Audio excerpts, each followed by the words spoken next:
Hi, let's look at another pairing of planets in houses according to quadrants this time. And you can watch all my series of videos on the houses and pairings, which I'm gonna put links to you here, so you see what the shape of the planets in your horoscope, which one do they get closest to from those three different pairings that I'm giving you. And now we're talking about quadrants. So for you to be able to check which quadrant is the predominant one in your horoscope, you need to know your time of birth, because quadrants and houses are based on the time of birth. This is important, at least within 10, 15, 20 minutes the most. And you go to my birth chart calculator, for which I'm putting a link here, enter your details, place and everything, and you will get a chart like that. And I want you to pay attention in which of the following quadrants you have most planets.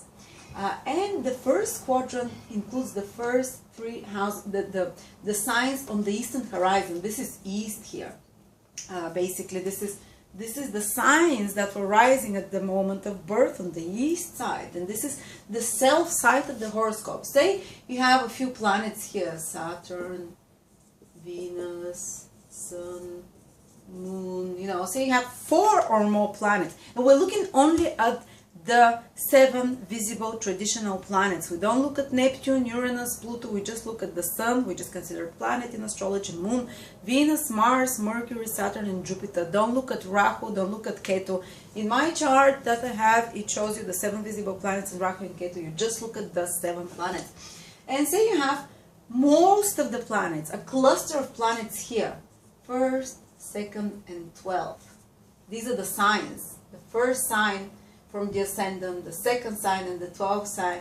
This is the self part of the horoscope. And such people are very much self-motivated. They don't need others to push them. They would start companies on their own. They would go and look for jobs on their own. They would initiate things on their own. There might be periods in their life where they don't feel so driven, but overall they'll be very self-motivated people. There'll be people who are very much focused on themselves. They can be sometimes even egoistical in extreme cases. You know, you can see such people that are very self-focused, because this is the southeastern side. You know, this is the eastern side. When you wake up in the morning and the sun is rising, this is when you start taking care of your body. You take, you know, you're more within your own space. You know, you think mostly about yourself, and that's why the eastern horizon shows this very self-motivated. These are initiators. They start things, they do things self-motivatedly. They are very much interested in themselves. And oops, yes, so this is the first quadrant. The first quadrant includes 1st, 12th, and 2nd signs. Okay, the second quadrant is if you have most of your planets, 3 or more or 4 planets clustered in this area here. Those 3 signs basically, which is the 3rd, the 4th, and the 5th sign from ascendant. Say you have 3 or 4 or more planets here, just like I have 4 planets there in that sector of the horoscope, you know. So basically it includes the 3rd, the 4th, and 5th signs. This is basically, if you look at, so if you have 3 or 4 or more planets in this second quadrant, in the 3rd sign, in the 4th or the 5th sign, this is the private quadrant, the inner private life. So basically these houses, they fall beneath the earth. You don't see them. This is when the sun is at midnight, at its lowest position. So such people will be more private. They'll be a bit like maybe more withdrawn, not so extroverted. And I have most of my planets there, 4 planets out of 7. And people think, you know, on my videos I look so chirpy and extroverted. It's not true. I spend sometimes 3 or 4 weeks without seeing a person, staying at home, because these are the home. This is especially the 4th house. This is staying at home. Third house is your own interests, fifth house is your own hobbies and creative endeavors, and you tend to be alone. You tend to stay more time alone when you're like when you're a more private person to do all these activities. Such people thrive in family. Such people thrive in more intimate environments. The big chase of achievements in life maybe is not something that's very suited to them. It can make them sick even sometimes. Even if they have some big careers, they often need the stability of their family or their very close and dear people and their own privacy, retreating from home, the safety of their home environment to recharge, because it can make them physically sick, as I said, or unbalance them emotionally. If they're too much out into the world, they need their privacy, they need inner sanctity, you know, and to do their own thing, you know, to explore their own interests, their own hobbies, to do some reading maybe alone, you know. 4 or more planets, 3 or 4 more planets there. These are private people, and as I said, they might be more suited for business from home, like I am. They might be more suited for, you know, something that they do more privately as well, or maybe working in hospitality, working in something that is more connected to the emotions of others, that is not so much driven and it's not so much competitively driven, you know. These are sensitive people as well. Even if they don't show it on the outside, they have a lot of very deep, rich inner life, because the hidden part of the horoscope, and they need to nurture this part of themselves. Otherwise, you know, there can be emotional disturbances there. I'm not saying they cannot be successful. Of course they can be, but they need to take into consideration this tendency of themselves, you know, that they need more privacy and they need more inner, kind of even spiritual time for themselves. And what happens if you have 3 or 4 more planets here in the 6th, 7th, or 8th quadrant? 6th, 7th, or 8th. This is the western part of the horizon, which is the part of others. So if you have here mostly a lot of your planets, 3, 4 more, these are other-oriented people.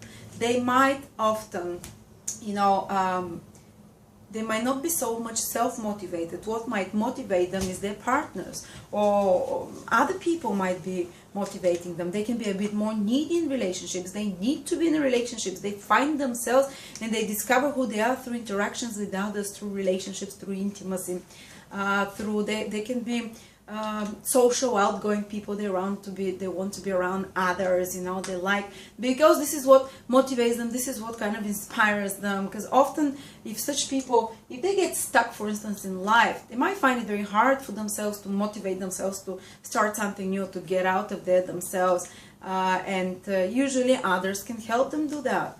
And they can be very good in professions which are connected, working with others, maybe in the helping professions, because they're sensitive to the needs of others. They kind of quite identify with other people. They're not like so self-centered as people who have most of their planets in the 1st quadrant, 2nd, 1st, and 12th signs, you know.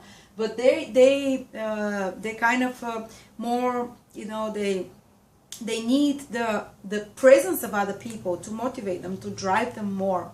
And sometimes they can be easily influenced by others as well. That is the negative side of that, so they have to watch out. But usually partnerships, relationships, friendships, and socializing is very important for those people.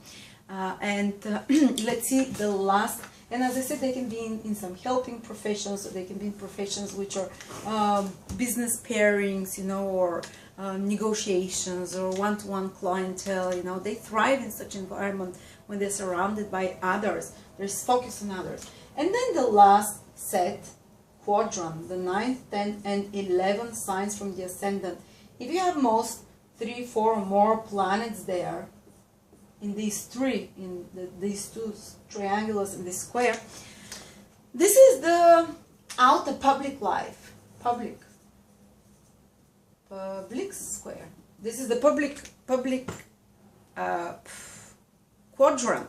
So such people, you cannot put them at home. They need to be out and about. They need to achieve. These people are ambitious. These people are connected to society.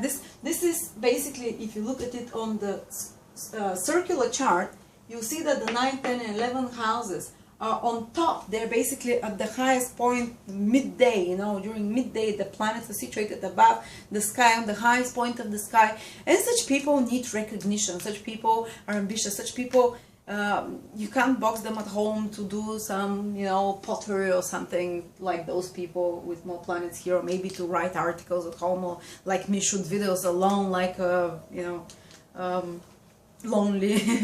These people, they need to be basically in the public eye. They can be in big corporations, they can be, you know, they can be in the rat race, so to speak. Those people, they do not like the ones with 4th, 5th and 3rd houses predominance. They don't like so much competition. But those people, you can put them there, you know, you can put them on top of high organizations and places like that, and they want, if say you're a mother who has these planets mostly 9, 10, 11, and you have a baby, and you're, say you have a company, and you can't wait. You probably get a nanny on the 5th month of the baby born, on the 2nd month, so you can start going back to work, so you can start chasing ambitions and achieving things and being productive in the outer world, you know. While a mother who has children with more planets in the 3rd, 4th, 5th, you know, she can stay, take a leave for 2-3 years, you know, still breastfeed the baby, you know.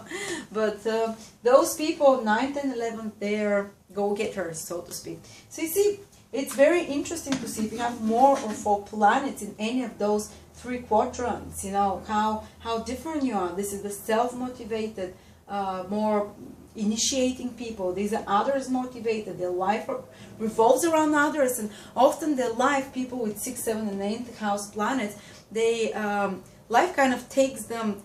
They're not so much the makers of their own destiny, because life and outer circumstances and other people in their life are the major things that make them make changes, or that change the direction of their destiny, because this is what their fate is like in this lifetime.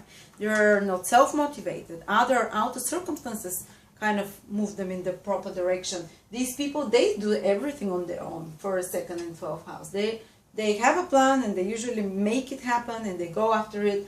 And these people are very public people. These people are very private people. Thank you.